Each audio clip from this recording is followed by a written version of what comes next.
If you're a parent caught in the chaos of youth sports, the pressure, the politics, the excitement, you're not alone.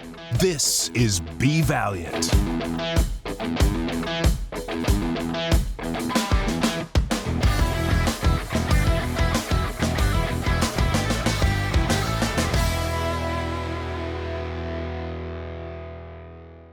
Welcome to another episode of Be Valiant. I'm your host, Todd Merkow, the CEO and founder of Valiant Sports Society. Glad to have you back for another episode. And hopefully you have spent the last two episodes with us in particular, because this is the third episode of a three-part series that we're doing here. And I think it's important for parents in particular, hopefully have taken this in and are going to hear today's episode. If you're here, thank you very much. And even athletes, for that matter, older high schooler athletes. I think this is a really important episode for you as well. This is all about, completing the arc. We've talked to Dad. We've talked to Jeff Proctor. We've talked to Mom in Lisa Proctor. And today we're going to talk to the athlete, Will Proctor. Now, all this being told, if you've listened to the first two episodes, this is a very close family friend of mine all the way through. Jeff is a very dear friend of mine. He's also a board member of Valiant Sports Society. Lisa as well, I've known for a long time. My next guest I've known since he was, I think 4 or 5 years old, running around the backyard of my Manhattan Beach home with my daughters and his sister. And I've known this guy for a really long time. And I've watched this journey to a degree, mostly from afar, but I have been on the front row to see some of it. Which was exciting. And my guest today is Will Proctor. Will is a multi-sport athlete from his earlier years before focusing on baseball. He was a member of the Junior Little League World Series team in Taylor, Michigan. He's been a participant in area code games. For those of you who know baseball, that's the premier showcase for elite high school baseball athletes. He was ranked among the top 100 high school baseball players nationally and the number 2 shortstop in California by Perfect Game while he was playing. He played for the Garcia Parra Baseball Group, one of the top baseball youth clubs in the youth sports space. He was a collegiate baseball player at the University of Georgia. He earned playing time as a true freshman at second base. He became a pitcher, transitioned from the infield onto the mound, becoming a weekend starter for Georgia. Continued his collegiate career where he earned a master's degree at the University of Michigan. He's competed in the Cape Cod Baseball League with the Wareham Gatemen, which I hope I'm pronouncing right, helping them win a league championship. Today, I'm very proud to say, he's currently a filmmaker, a creative professional. He's applying all of his athletic discipline and competitiveness to a new career path in entertainment. One thing in particular, he's working on a documentary that is so cool that I just hope everybody's going to get a chance to see, called American Daredevil. And most importantly, he's recently engaged to his fiancée, Lauren, who he met while attending the University of Georgia. Will, welcome to Be Valiant. Thanks for having me, Todd. You make me feel like I accomplished some things back in the day, so I appreciate it. You have, buddy. Not only have you accomplished things, you're on the road to accomplishing even bigger things. And that's what it's all about, right? It's all about that. It's so true. But it's nice to kind of remember the positive stuff from the baseball career. So I appreciate you walking it through me. Hey, listen, I would be remiss if I didn't say this now. I think the greatest achievement in all of this, and I hope it's recognized, the greatest achievement of you picking the University of Georgia is the fact that you found your fiancée. You found your wife, right? Oh, it's so true. I mean, no regrets there by any means. My dad always makes fun of me because I got an offer from Stanford. I think I was a sophomore in high school at the time. And they said, you got to take a couple AP classes. Your GPA is good. Just keep doing what you're doing, kind of. And you can come play for us. I got off the phone, went straight to my dad and said, looks like I'm not going to Stanford. So he still gives me a hard time about that, but super stoked about my decision to go to Georgia for many reasons. But number one is Lauren, for sure. Yeah, for sure. By the way, I've heard that story, and I don't blame you. If I had that kind of math requirement, I wouldn't have signed there either. Forget it. Not a chance. Can't do it. No shot for me. All right. Listen, we've kind of set the table here with your dad. We've talked with your mom. Hopefully, those who are tuning in now, watching or listening, They've got the context of the story. But what I do want is from your words, your mouth, your experience. Talk about your early days, number one, as a youth sports athlete. What you remember getting into it, what it meant to you as a really young youth athlete. What were those days like? Multi-sport, all of that. Just give us a snapshot. Sports were everything for me. I mean, my dad was working in the sports industry. As you know, you guys worked together. So growing up it was weekdays, weekends, every second of the day was sports. And so any ball that I could get my hands on, I was playing with it. Basketball, baseball, tennis, soccer, lacrosse, hockey, even the rare hockey player in Southern California. But I was going to play every sport I could get my hands on. And I thought I was going to be a professional in any sport I could get my hands on. If it was flag football season, you bet I was going to be the starting quarterback for the Raiders. If it was basketball season, I was going to play for Mike Krzyzewski at Duke. But baseball kind of became my main thing pretty early on. I was obsessed from the moment I got my hands on it. All my earliest pictures, all my earliest memories revolve around the sport. All my best friends come from the sport. You alluded to it in the intro. My fiance came from my ability to play baseball and getting into Georgia. So every good thing that came from my life, basically, I kind of owe to baseball. But yeah, the earliest memories were just having a blast with my mom, my dad, my best friends, my sister, even being out on the baseball field. Yeah, it's interesting what you talk about in your belief system. I hate to bring this back to me, but I kind of grew up the same way. Like you start to believe in yourself in the sense that I can do that. I can be that. I'm going to shoot for that. What was propelling you to have that belief system? Is this coming from mom and dad? Is this something that's just innate in you? What's giving you that? I can go play for the Raiders. I could go, what is giving you that? I definitely got some external validation pretty early on from a sports perspective. Anytime I was on the field or court, I was definitely at that age bigger than everybody else and definitely talented. But I've always just had something in me that I can do whatever I want to do. I joke with myself, and I was joking with my mom earlier.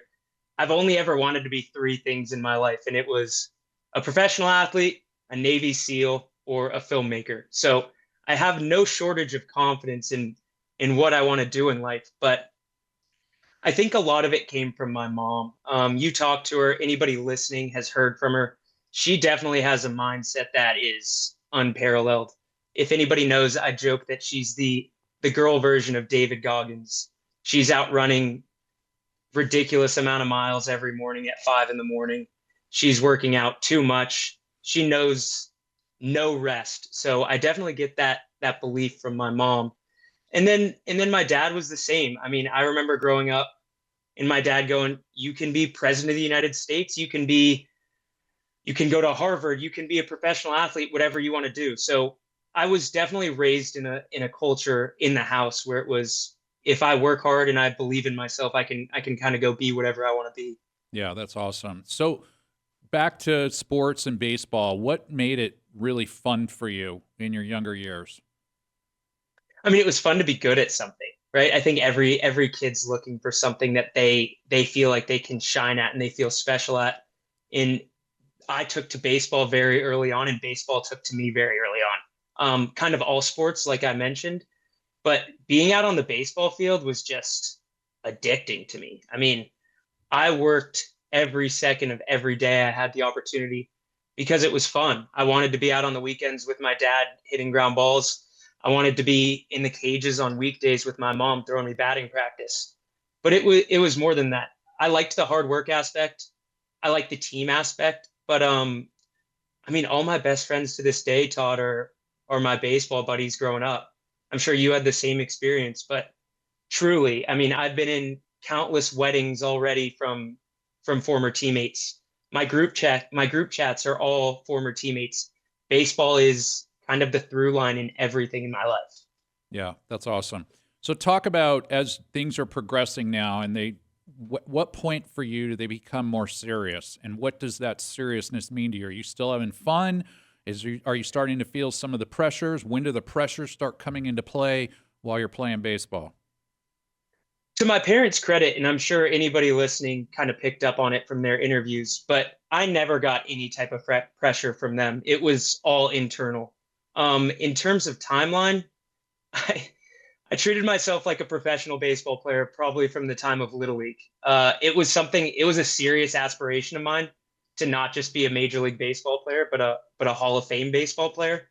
I would manifest it every night, and I kind of took that goal seriously.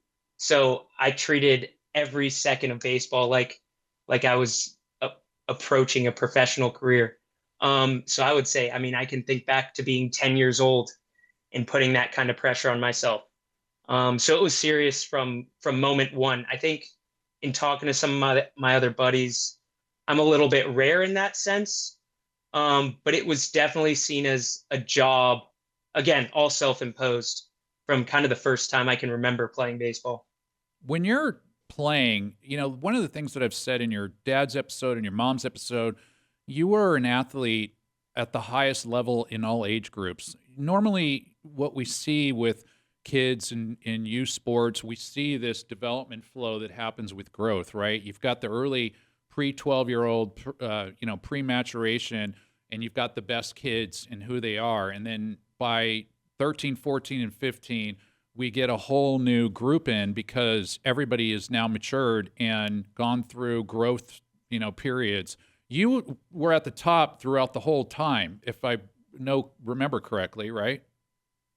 Pretty Just much. about. I mean, not necessarily the top, but I Yeah, was but you were I was good close. You were throughout. always one of the Yeah. best. You were always one of the best in each year you were playing. So the pressure of that, I mean, you're having a lot of fun. You're playing great. All that stuff is happening.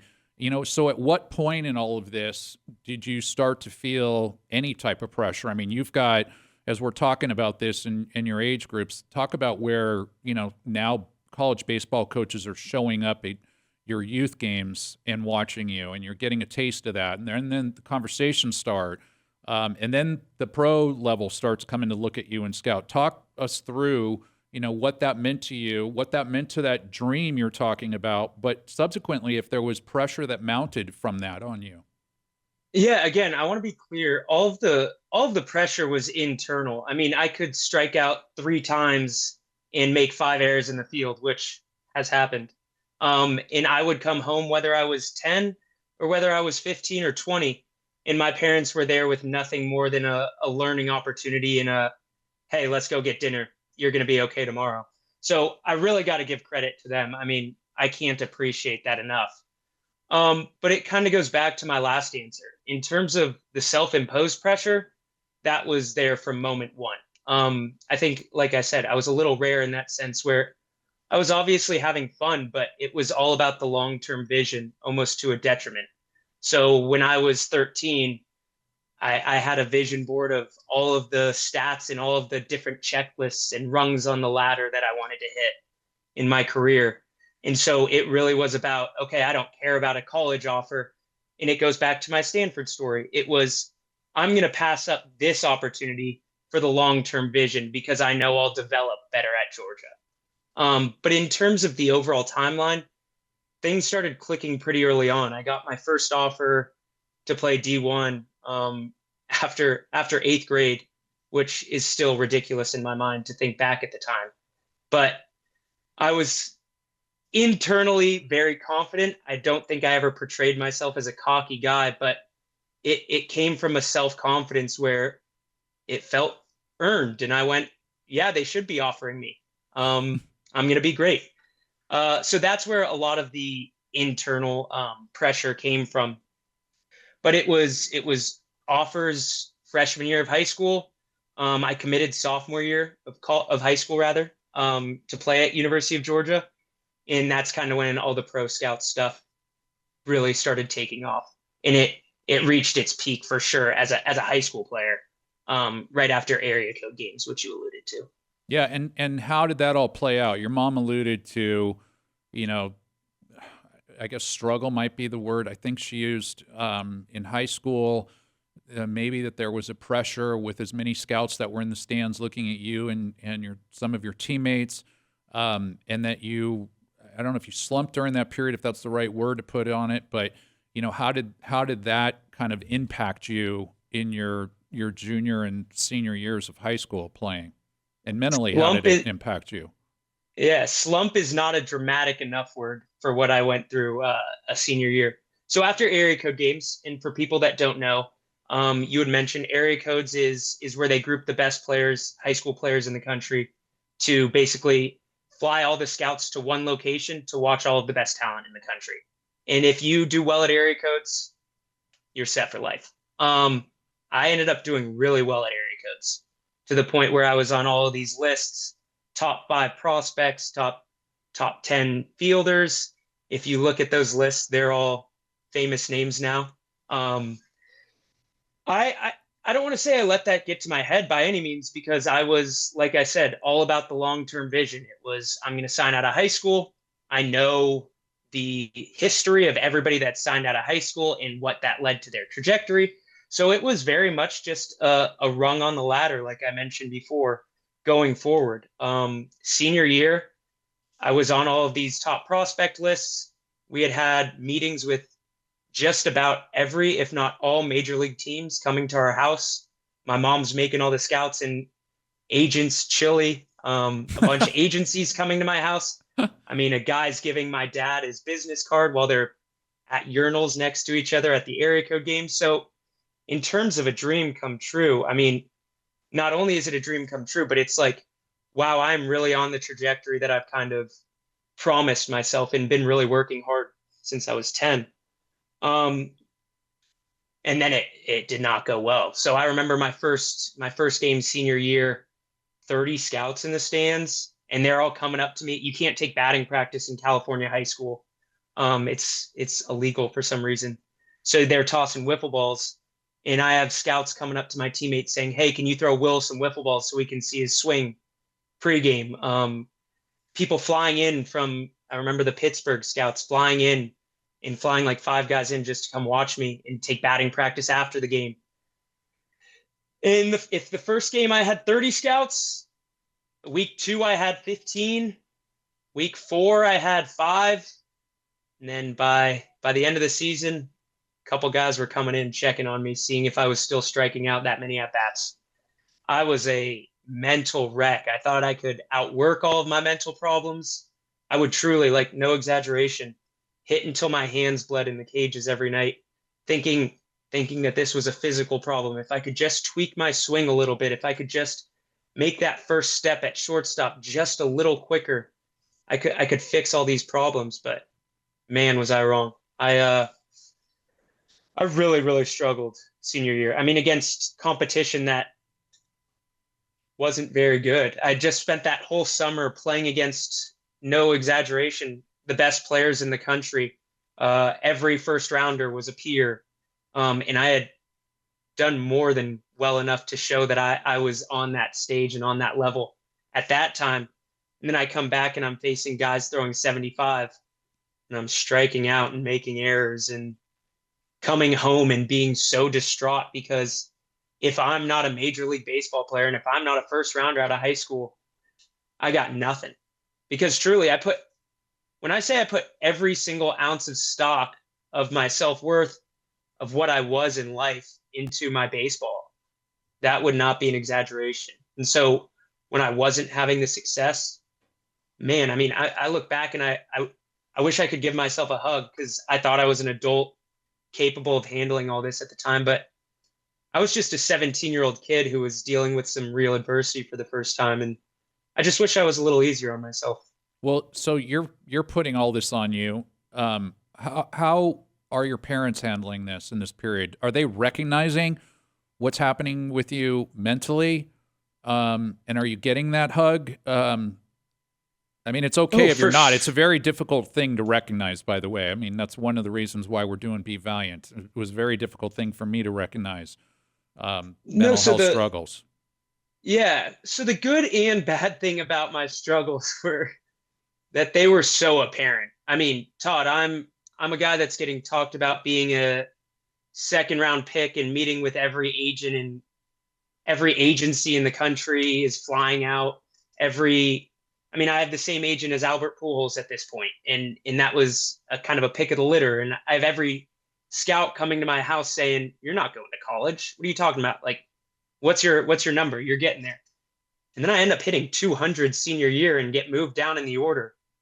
And it's like, if you didn't know that I was struggling mentally, you were out to lunch. I mean, I had our athletic director coming and pulling me out of class saying, "Hey man, it's okay." I had my coach telling me it's okay. I mean, I'm getting calls from scouts. Again, that Pittsburgh story. The scouting director for the Pirates flew out from Pittsburgh and took me to coffee and was like, "Dude, you should be hitting 500. What's the deal?" So that's all a long-winded way of saying my parents, as everybody else was, were very aware of the mental struggles that I was going through. And I mean, I'm the luckiest guy in the world with the support system that I had. And then my parents never put my self-worth in my baseball career. They obviously drank the Kool-Aid in the same way I did. I mean, I don't know anybody that wouldn't be stoked with having major league teams coming to your house and saying, "Hey, you or your son is going to be playing for us next year. What's it going to take?" And kind of just hyping me up in that sense. But they were always, as excited as they were by it, they were always very cool and like, "I'm here for you. If you want to go take ground balls, I will hit them to you. If you want me to go pitch to you, I'll throw to you until your hands bleed," like I said earlier. And they were very much along for the journey with me, and I love them for it. Yeah. So, truly, I can't imagine two better, nicer parents. And when I got to college, I met a lot of guys that were very successful, major leaguers now. And I don't really know a lot of anybody really who had parents that were as supportive as mine were throughout all of it and just there for you, whether I struck out or not. Yeah. They didn't care. Yeah. Oh, for sure. I mean, I think I said this on your dad's podcast. I mean, he was one of my go-tos to talk to about my experiences. And I think maybe at some point I was there for him, but he was definitely one of mine because he was such a level-headed sports dad in the approach of all of it. So I totally admire how both of your parents brought you through all of this. So I do too. So does this turn into your own anxiety, and what does that anxiety mean? Not to harp on this, but is this the start? Harp on it. Yeah, is this the first time that you're really feeling an anxiety in playing baseball? No. I ended up getting diagnosed, sounds dramatic. But when I ended up getting to college, I ended up seeing a therapist for some issues in the team therapist, and they diagnosed me with anxiety, whatever that means, and ended up putting me on some medication for it. So I think it kind of ran rampant throughout my entire life. I mean, I look back in my middle school days and remember not sleeping before games that were, by all accounts, meaningless. So I put a lot of stock in that. And I think anxiety is something I struggled with my entire career in a way that I think was abnormal. I know everybody that I've ever met deals with a certain level of performance anxiety, but I know from talking to them, my experiences were a little different. But that was definitely the first time where it was like, whoa, man. And like I said, I mean, you'd have to be an idiot to not see the anxiety just running rampant through me at the time. How were yours different from a performance anxiety? Gross answer, I would, I was on the toilet like all day leading up to a game, to the point where I was almost in pain, which was weird. I mean, the negative self-talk that would come again, like, not to say this in a braggadocious way, but I was the best player on basically every field I ever stepped on. And I had such fear that I was going to ruin everything. I mean, don't hit this ground ball to me. It's going through my legs. I pray they don't throw me a slider because I'm going to swing at it if it's in the dirt. Which is such a weird juxtaposition with the level of confidence that I had, because if you had asked me, and I believed it wholeheartedly, again, my goal wasn't to be a major leaguer. My goal was to literally be the best baseball player that ever played the sport. Like, I saw my competition as Babe Ruth, and I wholeheartedly believed it. And yet, in the little moments, it was, I'm screwed if this ball comes my way. So you're saying all this pressure is 100% self-induced. You have no external forces. Clearly, your parents aren't contributing to this. We've well established that. Coaches in the past haven't really contributed to this. This is all self-induced of what's occurring with you for the most part. 100%. I mean, Todd, like my backup plan was to go get a scholarship to basically my choice of schools. Where's the pressure? Yeah. That sounds like a pretty good life. And Yeah. yet, I mean, no joke. If you had told me as an 18-year-old or any age under that, that if I was going to college and not signing out of high school, I was the world's biggest failure. All self-imposed. Yeah. So now you get through the high school years. You don't get drafted, not by your choice, by your choice. I mean, you decide you're not going to go in lower rounds, if I remember correctly. So you choose not to go. You go to Georgia. You start as a freshman at second base, which in the SEC is unheard of. True freshman, and you had 3 of them on that team. True freshmen that were starting in the infield. How do you come out of where you've been mentally? How are you going into Georgia mentally? What's your love of the game like at that point, going into Georgia with what you've just experienced? What happens in this next phase in that first year? So my love of the game is always, it's kind of a weird juxtaposition, like I mentioned earlier, with my level of confidence, where I'm the most confident guy in the world, but also somehow the least. I couldn't imagine anybody loving baseball more than I did. I mean, I don't think I had anything in my mind other than baseball. And again, not to keep bringing up that Stanford story, but every decision in my life, and that's by no exaggeration, was what is going to lead to the best baseball career for me. So my love of baseball was at an all-time high and at an all-time low, as weird as that is to say. But my confidence was definitely wavering when I got to Georgia. I mean, one, I felt like a failure. I was definitely obsessed is probably too strong of a word, but I was looking at all of my buddies' stats in rookie ball going, man, how am I not in rookie ball right now? How am I in a geology class in Athens, Georgia, learning about rocks when all I want to do is be playing baseball 24/7? I mean, I was so jealous of like those Korean or Japanese programs where these guys are like playing baseball from the time they wake up till the time they go to bed. That's all I wanted. So I get there and have, again, pretty immediate success in the way that I'm starting as a true freshman in an SEC school, but it's the same story as senior year. I wish I could go back and go, dude, you're starting as a freshman in the SEC, but that just wasn't my mindset. I hit 241 that year, which in retrospect is pretty numbers. Decent. Great numbers for a true freshman. Right? I've always said this. Like, 241 with some bombs, by the way. Some bombs. Yes. Started just about every game at second base, and I was like, I should be in the major leagues by now. Yeah. It's dumb in retrospect, and it sounds so silly saying it, but I can't lie where my headspace was. So I hope I'm not jumping ahead story-wise, but I finished that year and basically went, this really isn't for me. I'm kind of miserable. I think if something drastic doesn't happen, I can't imagine my life without baseball ever. But so by no chance was I willing to quit or ever wanting to quit. But I was kind of there where I went, this sucks. I'm miserable. Yeah, your mom mentioned that. What brought you to that moment? She'd mentioned when you guys were in Athens together. It sounded like maybe only your mom was there. I can't remember if your dad was there. But when you said you didn't know if you wanted to continue playing at the end of your freshman year, what brought you to that moment? The baggage of the year previous, again, my senior year in high school, when I really struggled and kind of had what was my dream handed to me on a silver platter and kind of missing that shot in the way I saw it, which could not have been further from the truth. So that was weighing on me. And then again, this is the year that I'm noticing that I have more anxiety than I think the normal person. So I'm talking to that team therapist, get on Lexapro, which was not for me, kind of ruined my up moods. By the way, Will, I'm sorry to interrupt you. Let me just clarify something. Team therapist or team sports psychologist is.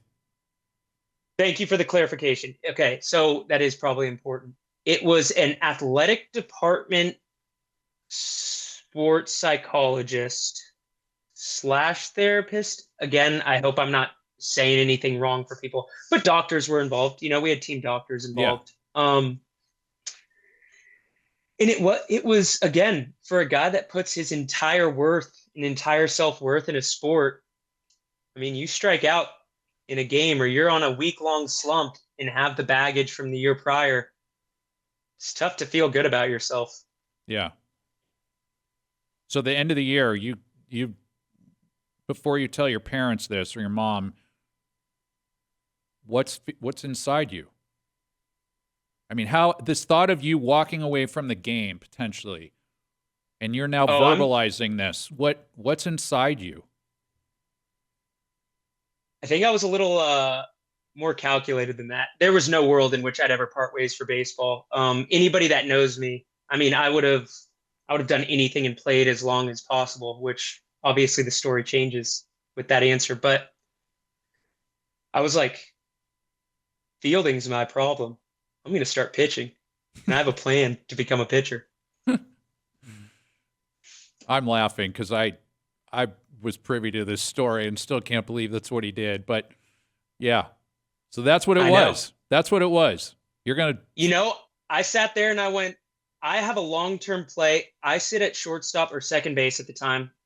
And every time I stand at second base, I'm like, I'm going to miss this ball and I'm going to be embarrassed. And there's a scout in the stands who knows me, and he's going to remember senior year of high school, and he's going to go, Will Proctor just can't cut it. He's not mentally strong. And you want to talk about a spiral. It was a spiral. And so as a dumb idiot 19-year-old, I was like, pitchers don't have that problem. Pitchers can go be dumb and just play. And so I orchestrated a bet with my college roommate and said, I think I can throw harder than you. Pitching coach came, held the radar gun, and I ended up throwing like 93, I think, or something like that. And this so is Summer League, right? Summer League? No, this is at Georgia? At the end of our season at Georgia. Yeah, like on an off day kind of thing. And I ended up throwing hard, and he's like, he had a story of an infielder who had tried to pitch for him before, and he had said no, and that guy ended up becoming a major league pitcher. And so he's like, I'm not going to make that mistake again. If you want to pitch, you can try it. And so that day was a mentality shift. In my mind, I was a pitcher, and I saw myself as a pitcher, even though I hadn't really pitched much. And so we have your exit meetings with the full coaching staff. They were like, hey, we're really excited. I mean, I got great remarks across the board. We're really excited for your next year. You're going to be our starting second baseman again. And I said, can I try pitching over summer ball? So they were like, sure, you can try it. And when I got to summer ball, I basically told the guys, I was like, look, I'll play second for you, but I'm a pitcher. And I was a pitcher. Wow. You know what? I got to tell you, this is an aha moment for me because I totally get you now. I totally get you. And the reason why I do, not to draw a parallel to my own career, but I stepped out of playing behind the plate in college for a kid that my team at the time was able to bring in. And I said, I'll only do this under one condition. Like if I feel like I'm better than that kid at some point, you're going to give me the opportunity to take that position back. And they said, yeah. So I played third. And what you're saying, I can totally understand. You have too much time to think out there doing nothing. And that's what's going on with you. You have too much time to think. Is he going to hit to me? What am I going to do if he hits to me? Oh, my God, look who's in the stands. Like, you have too much time to think. Whereas as a pitcher or a catcher, which I finally went back to, you're in every play. You have no time to think. You're reacting to everything, essentially. I mean, you're thinking, especially the catcher, because as you just pointed out, pitchers are dumb. And I completely agree with that statement. You've seen it enough. Yeah, I've seen it enough as a catcher. But I totally get what you're saying. And I can totally understand how your anxiety, if we put it into that label, how it could just ratchet itself up in every game, wondering what's going to happen if the ball gets hit to you. Yeah, and look, you just put it way more eloquently than I ever put it into when I was thinking about it back then. It was more along the lines of, I'm miserable doing this. All self-imposed, mind you. But baseball's my whole entire life. So I don't want to part ways with it. Let's give this a shot. Yeah.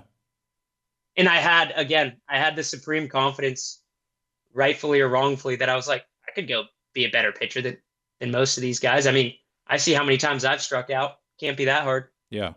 Well, I take back everything I've said in the past. I'm sorry. I totally understand this move now. So I want to say for the record. All right. So let's move Thank you, forward. Todd. Yeah. For what it's worth. um, for those listening, I never could understand why a kid who was a true freshman hit 241 with a handful of bombs in the SEC. By the way, hit one at LSU, and he didn't want to hit anymore. I never could wrap my arms around it. Now I can. And he could throw the lights out, so it makes sense. All right, Thank you. So now you've transitioned. You're on the mound. You know, the brief scenario is you have success. You become a Saturday starter for Georgia. Things are going really well. Take us up, to how you feel with all of this, and then the moment of which the injury occurs, or the time frame of which the injury occurs. So I stop hitting. There goes my agent. There goes any type of, if you want to call it, clout that I had as a prospect. I'm back at square one. I'm playing in the California Collegiate League, which isn't the most highly thought of league. It's good. I mean, a lot of great players, but I'm a middle reliever for us, throwing hard-ish. I mean, I was up to 94, but with no off-speed stuff, so I'm getting whacked around. I get to Georgia, and every single complaint and bit of anxiety that I ever had as an infielder, I don't know how to describe it. It's out the door. I mean, if I was made to do something as an athlete, it was to be a pitcher. So I get there and never struggle. I mean, every single outing in the fall, I'm striking out everybody. I end up learning a curveball just through sheer luck. It was on a Sports Illustrated article that my dad sent me. I learned it, and it was nasty. If I can say so myself, a great pitch. Yeah. I'll go further. It was nasty and dropped off the end of the table.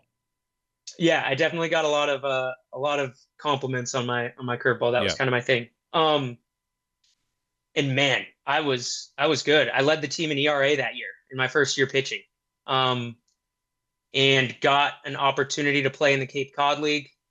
Again, I was just supposed to be I mean, it's been years now. What's the word? Like an alternate kind of. The Cape Cod League starts in the middle of the College World Series. So a lot of these good players that are kind of the more famous prospects are not quite there yet. So they bring in a bunch of guys that are basically there to fill a uniform and then get cut. I was one of those guys to fill a uniform and get cut, and I ended up becoming our second starter. Had a great Cape Cod. And again, if you have a good Cape Cod, you're set. If you think an area code showing is good, a good Cape Cod showing gets you set up for life in baseball.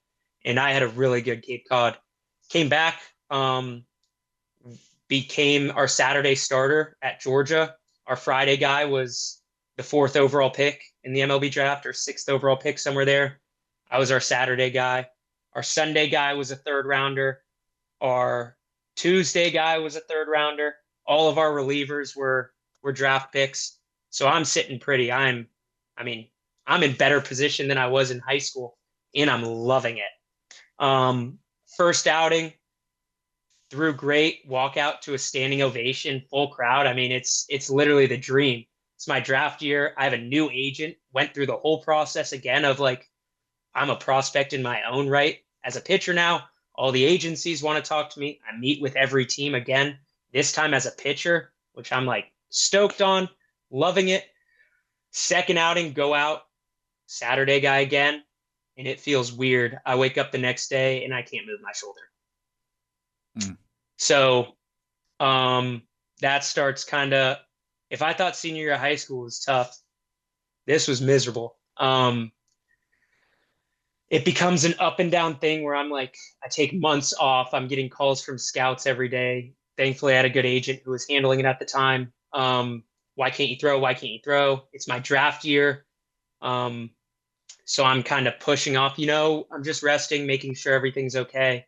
But I knew something was up. So end up getting a cortisone shot, a couple issues with certain doctors, not quite knowing. To their credit, I ended up tearing my shoulder, my rotator cuff, labrum, and shoulder capsule all in one go. And I was the 3rd person, I think, ever to have this surgery. So it was kind of out there. Nobody really knew what to do with me. Wow. So you get this news, and where are you at mentally? Worse than I've ever been. Worse than I've ever been, but I'm still a believer of like, okay, now I'm just a steal in the draft. Of course I'm gonna come back from this. This is nothing. If I wasn't gonna have bumps in the road, I'm never gonna be the Hall of Famer that I've said I was gonna be. So like this is just a small little minor setback. And again, I didn't know if it was a small tear at the time. I just wasn't quite sure. And because of the agency that I was with, I got the best doctors. So I had Neil Elitrosh, who invented my surgery. Again, I was the third one ever. Julio Urias, if you guys remember that name before he became a terrible person, was was the second person ever to get my surgery, and he was already back with the Dodgers. So I'm like, okay, there's a precedent for this recovery. The Dodgers tend to be that team that is kind of at the forefront. Neil Elitrosh, my surgeon, is the Dodgers team doctor. I think I'm about to get drafted by the Dodgers. It'll be a way to lower number financially. It'll be, for those of you that don't know how the draft works, the slots are just suggestions, basically. So you can end up safe, but you get a pool of money. So I just seemed like I was poised to be kind of a money saver for a team. I won't get my slot, but I'll be drafted at this round for less money than they would have otherwise paid me. I'll rehab with that team, and I'll be good to go. And then I became untouchable when it came out what my surgery was. I mean, I woke up from my surgery, and the doctor said to my parents, which to my parents' credit, they didn't tell me this until years down the line. But they said, he's never going to pitch again. Can he play a position? So That's kind what of full circle moment. That's what Elitrosh said to your parents? Yep. Oh, wow. He's never going to pitch again. He went in basically knowing that there was a tear, with the whole idea of like, we'll see just how bad it is when we get there. The MRI can't fully show what my eyes can see. And I guess what his eyes saw was that it was just about as bad as it could be. I ended up dislocating my shoulder in a move, which kind of tore everything. And so, again, to my parents' credit, they didn't tell me that. And so it was full speed ahead. Started rehabbing, missed that whole year, definitely dealt with the struggle of like, from being the dude, and we're the number one team in the country at this point. So we're poised for a College World Series run. I see every single one of my best friends, who many of them I feel like I'm better than, getting drafted, and I'm at home in a sling trying to tie my shoes. And the phone's not ringing. Not to the extent that I wanted. I ended up getting a couple offers to basically be what the equivalent of a senior sign would be, which is not what you really want at the time. This is 2019. So I think I got a couple offers for like $100,000.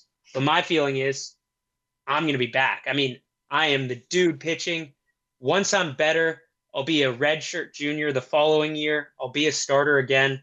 And I'm going to show everybody that, like, no, I'm the first rounder that I think I am. So I'm rehabbing. And again, with Georgia being the great athletic department that they are, we had access to everything. So I was starting my mornings with red light therapy in a hyperbaric chamber, going to the masseuse, working with my trainer every single day. Shout out Sean Boland, greatest dude in the world. And doing my rehab program, working with Elitrosh, working with the school, and then COVID hits. And so all of this infrastructure and all of these resources that I had access to are now gone. And so it's my now fiance, Lauren, who you mentioned earlier, then girlfriend at the time, becoming all of those people for me. I have no access to any of these facilities. My throwing goes from throwing a baseball in a very specific program to throwing into the mattress in the side of my bedroom and trying to get the football out and throwing with Lauren. And worse than all of that is my arm is killing. I mean, I was in so much pain day in and day out, to the point where tears are rolling down my face. I'm miserable. Oh. And mentally, how are you doing through all this in this period? Disaster, but in a different way. Before The first one, collect your thoughts for a minute on that question, because I want to point something out as you're talking. I want people to understand something about how I know you. yeah, You are and have always been a highly energetic kid and now adult. You have always been a highly positive kid and even adult. So as we're talking about this and hearing this come straight from you, the adversity that you went through is so unbelievable. The many times of which you had, but each time you came out of these and you said, you connected a dot to success. You did not connect a dot to failure. You always connect a dot to success. Oh, the Dodgers have taken this kind of player before. They know how to do it. I'm going to be a Dodger, right? So you took what was a negative and turned it into a positive. And you've always been that kid. And I just want to make sure that anybody who's listening right now, that is one of the greatest gifts that you have had that I've seen in you for as long as I've known you, since you were 4 or 5. So go ahead. Answer that question now. well, thanks for that compliment. That means a lot. But look, I do think that's a gift that I have, if that's what you want to call it. I just always thought that there was something special for me out there, one way or the other. And everybody just says, like, what's this quote? Talent only works if you work hard, something like that. So I was like, I have the talent. If I work harder than everybody else, this is a shoo-in. When that happened, yeah, I was miserable, but to go back to that optimistic standpoint, I was like, they don't make E60s about easy stories. So this is going to be the sickest E60 one day. And Yeah. and I was at that point in my life where, because I was so removed from baseball on a daily basis, again, I wasn't allowed to touch a ball for 8 months. So it was rehab and weightlifting. That's where I ended up really finding filmmaking as something that's an interest in me. And so I was like, I'm going to make a movie about this one day. And no movie's good without a little adversity. And the main character always wins at the end of the day. So that's going to be me. Didn't happen like that, but I thought it would. By the way, I thought that was brilliant. When your dad told me you were building a documentary on yourself and your rehab work, or what essentially I believe would have been the last stage or two to get back to the mound, you were building a documentary, and I thought, that's just freaking brilliant. Man, I wish, no joke, I wish everybody would do it. And I'm sure there's a less expensive, more realistic way to do it than a full movie production that I went through. But journaling, I guess, would be the equivalent. And that process of making that movie, which, can I cuss on this or no? Sure. So the movie's called I Fucking Hate Baseball because I fucking hated baseball because of what I went through. But the ending is like, if I didn't fucking hate baseball, I wouldn't be the person that I am today. So it brought me to a place that I was really happy with. But that process of actually going through and like unpacking these feelings that we'll touch on in a bit, where like I really pushed him down and kind of pretended like that didn't happen to me. The actual exercise of going through the artistic process of unpacking those feelings and making light out of a pretty bad situation made me so much better. And I wish everybody had that gift of the opportunity to go through your feelings like that. Yeah. It so helped me. Yeah. Well, so let's accelerate a little bit, because we're getting towards the end of the show here, but I want to get to the end. So you get back on the mound, and you actually turn that into another year at Michigan, which I mentioned in the beginning, which I thought was fantastic. You got a master's degree at Michigan. I mean, who the heck doesn't want that? Despite the fact that you didn't want to do math at Stanford, you get a master's degree from Michigan. So pick it up from there. You know, how are you feeling now? How are you feeling physically? How are you feeling mentally? And then ultimately, what happens with the end of your play at Michigan? Yeah, I was miserable. So I ended up getting a bunch of these scholarship offers. This is during COVID. I enter the portal. I graduate from Georgia. I'm like, I just want a change of scenery. Didn't love how it ended with my shoulder. And so I end up getting all of these great offers, a lot of small schools, and then a lot of like dream type schools. And the issue with the dream type schools is they would go, we love what you did. We want you to be our weekend guy. We just need to see that you can throw. I was throwing 60 miles an hour at the time. No joke. 100%, 60 miles per hour velocity. So I get an offer to go to Michigan. I kind of do the dance of like, oh, I can't throw for you because of COVID, which was just BS. So I didn't have to show that I was throwing 60. They took a flyer on me, gave me an offer, and I got to Michigan day one throwing. I swear I tore it again.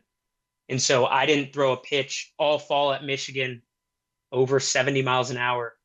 And you gotta keep in mind, I'm the new guy there. So one, I'm not resting on any laurels. I was perfect game came out with this ranking where I was one of the biggest transfers to go to a school. So I'm coming in with these expectations and I'm throwing about as hard as a high school freshman. And I didn't throw a pitch harder than like 75 that whole fall. Get to the spring, same kind of thing. I think I ended up getting up to 81 miles an hour, in so much pain every day. Truly, like tears rolling down my face. It hurt so bad. And then we had a 5-game series over the weekend, and I was the last pitcher on the depth chart. Um, we get into the ninth inning of game 5, eighth inning rather, and there are only 2 of us left in the bullpen, and they send the other guy, and he goes out and gets hurt. And so I end up coming out and pitching. And I want to say struck out the side and was up to like 90 miles an hour. It was the craziest thing in my life. But so I become kind of our go-to guy in the bullpen. Can pitch awesome for a weekend, can't move my arm for the next month. Pitch awesome for a weekend, try to throw submarine, try to throw sidearm, whatever can get an out kind of thing. Come draft time, the draft gets shrunk with COVID down to 5 rounds. Becomes apparent I'm not a top 5 rounder as a middle reliever throwing mid 80s with tears in his eyes with a different arm angle every outing. So end up kind of Hail Marying all of my contacts in baseball, reaching out to the scouts that I had developed relationships with the result of, we're not going to take a pick with a 22-year-old who can't lift his arm. And I get him from that standpoint, but some tears were shed. I had another year of eligibility. Michigan asked me to come back, and I just said, I don't think I can go through this pain again. I mean, I was in so much pain, Todd. It hurt so bad. And to this day, I can't really throw a baseball better than a 5-year-old girl. Did you ever get that diagnosed? I mean, looked at again? Did anybody ever figure out why there's still pain? Yeah, I mean, I had a gnarly injury. So it just was recovery was never going to be the same. It was possible. I think if I had gone through a route where no COVID happened and I was able to go through a very conservative rehab program, I think there's a world in which I could have gotten right. But I ended up revisiting baseball about 2 years after, again, for the documentary that I just mentioned, to go, you know what, I'm gonna have regrets if I don't give this my all. And so I'm gonna give it my all. I'm gonna spend my life savings on this movie and return to baseball, and did not have it. Just could not throw. Yeah. So your career ends. Are you now feeling identity loss without baseball, and what are you going through there? 100%. I'm a failure. I moved back to my hometown. Every single person I see is saying, I thought you'd be in the major leagues by now. What's up, dude? And I'm like, I'm starting at the bottom in the film industry. So that was tough. It was tough it's something I dislike about myself most, but it was really tough for me to cheer on my friends who were making their major league debuts. I lost touch with some of them, didn't watch them in a way that I regret a little bit. Didn't watch baseball for years, couldn't stand the pain of even looking at it. So I just completely removed that part of my life, and just forgot about it really, and found a new love in filmmaking that tops what I ever had in baseball, I think. Yeah. Have you returned to baseball? Are you watching your friends now, or is it still something you can't do? Again, the exercise of going through that movie and writing out my thoughts was very therapeutic in a way that I am so stoked for my buddies now. I can go when they're playing the Dodgers or Angels, I can go visit and watch them and be nothing but happy for them. I wouldn't say I'm quite finished the arc of like being an avid fan, but I think that's in the cards for me eventually. I think I'm at a point now in my grief process, if you'll allow me to be dramatic, Yeah. that that I'm okay with the sport and I don't think about it in the same negative way that I did for so many years. But now I'm at a place where I'm very appreciative and thankful for what the sport gave me, for a lot of the perspective that it gave me on life. Truly, and I don't just mean that. So many people, Court Crandall was a mentor of mine who said, "You don't understand this now, but if you choose to, this will be the best thing that ever happened to you." This being my injury, and he really highlighted the choice factor of it. If you just let your world keep going and keep kicking on, no, this won't be a good thing. But if you force this to be the best thing to happen to you, it will be the best thing to happen to you. And I can truly say right now, no BS, no lie, that injury was the best thing to ever happen to me. Yeah. Well, I said it on your dad's show, and I think I said it on your mom's show, and I totally believe it. Again, there's a little bit of a weird parallel between you and I as we talk more, because my baseball career ended with my shoulder with a torn labrum. And I believe your path is your path. You can't, as much as you try to manifest it, and I think that's kind of the story here, is you did an unbelievable job of manifesting this dream, and it came so close so many times, but your path is your path at the end of the day. And personally, I believe, as you said, let me quote you, something special is out there. It's still out there, dude.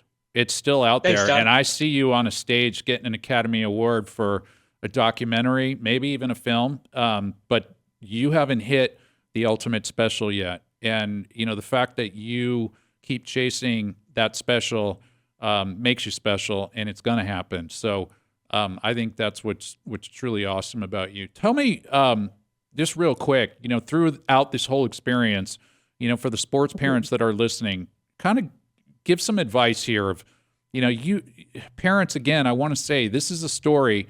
I don't know, even as a family friend with what I've brought to the table here, if this unfolds the way Will was wishing and hoping it unfolds, I don't know if we have him on Be Valiant, because he has met the success of a very few, less than 1% that make it onto this level, and less than 3% who, 5 or 3% that get a D1 scholarship full ride. I think it's actually 2% to get a full ride in baseball. You're achieving things that, you know, are beyond really what is happening to most kids and most parents out there. But the injury obviously brings it back, and the things that happen with the injury. You know, talk to the parents that are listening right now. What advice would you give them? You know, not only for the highs that you went through and everything, but then the lows that you went through, you know, both mentally and physically. What advice would you give parents today that are listening? I would say be like my parents. I don't know the answers that they gave in their podcast, but I'm sure they were great. I truly had the best parents in a support system that I couldn't even fathom. I've never raised kids. I hope to raise athletes in the same way that they did, which was be there when they need to be there, and kind of nothing more special than that. They were always there for me in a way that if I needed them, they could offer words of advice, but that those words of advice were never get your foot down or make sure to get a better first step in the outfield. It was life stuff, not baseball stuff. I was actually talking to my mom this morning in prep for this podcast. And one of the things that I wish, again, I think my experience in my sheer obsession over this sport is a little unique. But if somebody's kid is that kid that I was, that is trying to hit all hours of the day until their hands bleeding, I would say, man, it's not a job. Even for a 28-year-old playing professional baseball, it shouldn't be a job. It's a game to a certain extent. Like, you don't need to outwork it physically. Just try to have fun with it. And I know that's such weak advice, because everybody since the invention of sport has said, just try to have fun with it. It's a game. But if I could go back and revisit my entire career and relive it, I mean, I was doing every single thing to get to that next level. And I think this is good advice for anything in life. Everything was a means to an end to justify that next rung on the ladder, to get to that larger goal. And my feeling is like, why can't it just be? Why can't I just be out on the field having fun with my friends for one day and have it mean nothing more than that? It's nothing larger than that exact moment. So just enjoying the process. Yeah, look, I was going to, you know how this format was going to go. I was going to give you a final thought, but honestly, I don't want to screw that one up because that was a good final thought. And highly apropos, by the way, that you leaned in on just make sure they're having fun because, I mean, that is what's getting lost. And you are now, what are you, 10 years removed from the youth sports space? Madison and Sydney, the same thing, are close to 8 to 10 years removed. And we've seen, it move even further down the road and create greater pressures and greater expectations. And at the end of the day, we need to remind parents and those around the ecosystem that it is about having fun and it is about going out and having fun with your friends first before anything else, because that is what's going to keep the passion brewing, is having fun with your friends. So I really appreciate that as your final thought. So listen, we did it. We made it to the end, and I got to get you through rapid fire now.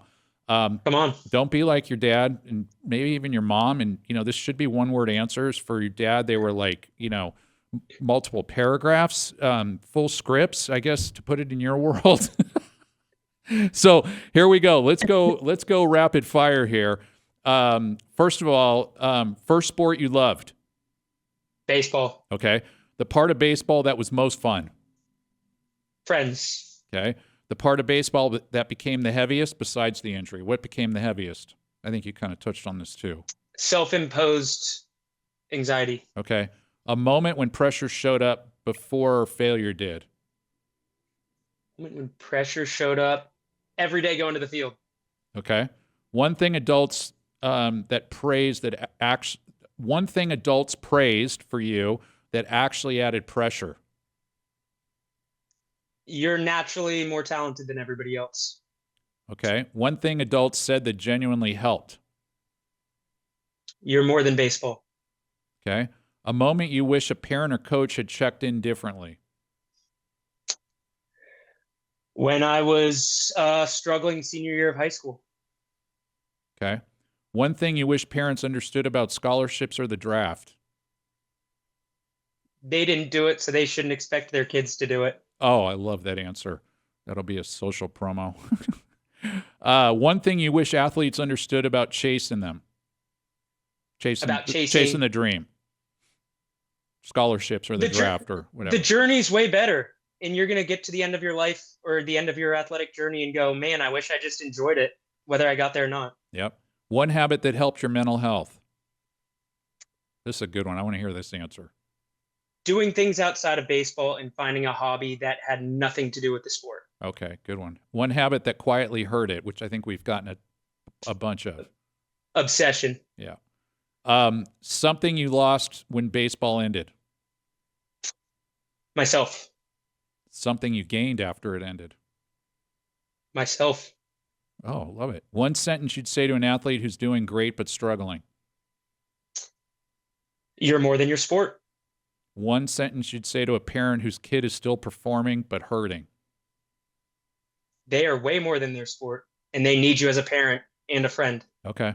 And the final question that we ask everybody that's on this show, and for you, you can take this as the perspective as a former athlete. You can take it as a future sports parent, if you will. What does be valiant mean to you today? Being valiant means overcoming those obstacles and showing up in a way that as if those obstacles didn't come. Just being there. Okay. Well, you did it. You made it through the show. We made a 3-part series out of this. Let's go. Listen, buddy, I couldn't be more proud of you. And thanks, Todd. I cannot begin to tell you how much I am looking forward to the future of you. American Daredevil, from what I've seen, is awesome. And I can't wait for anybody to get a look at that and make that become real. So and your family, Lauren and you, and watching that family grow, that's just awesome. So thank you so much for spending some time today and sharing your thoughts on your experience with parents out there who need to hear it, and hopefully some former athletes and athletes that need to hear it. So thank you very much, buddy. Well, thanks for saying that. I love you, and I think this is the coolest thing ever because more parents need to chill on their kids. Yeah, well, I believe that. I appreciate you saying that, and I love you too. So thank you very much for being a part of this. Anytime. All right. Sweet. Thank you.